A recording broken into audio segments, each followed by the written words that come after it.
আসসালামু আলাইকুম। কেমন আছেন সবাই?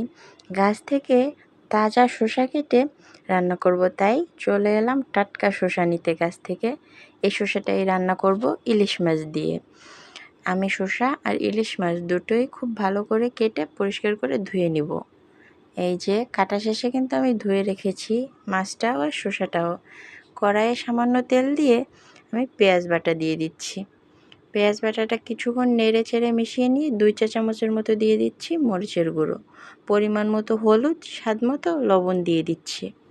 এবার মশলাটাকে একটু কষিয়ে নিয়ে মাছ দিয়ে দিচ্ছি। মাছটা আমি একটু তেলে কষিয়ে উঠিয়ে রাখবো। ইলিশ মাছ কিন্তু কষিয়ে উঠিয়ে রাখতে হয় এমনটা নয়, কিন্তু যাতে ভেঙে না যায় তার জন্য আমি তুলে রাখবো মাছগুলো। তুলে রেখে আমি একে একে শসা দিয়ে দিচ্ছি। এবার শসা আমি একটু খানিকক্ষণ কষিয়ে নিব এই মশলার ভিতরে। তারপরে আমি মাছগুলো আবার দিয়ে দিব শসার ভিতরে পুনরায়। আমার কিন্তু রান্নাটা প্রায় হয়ে এসছে। আর দেখুন কালারটা মাশাআল্লাহ কি সুন্দর এসেছে, অসাধারণ। আর খেতেও কিন্তু অসম্ভব সুন্দর হয়েছিল।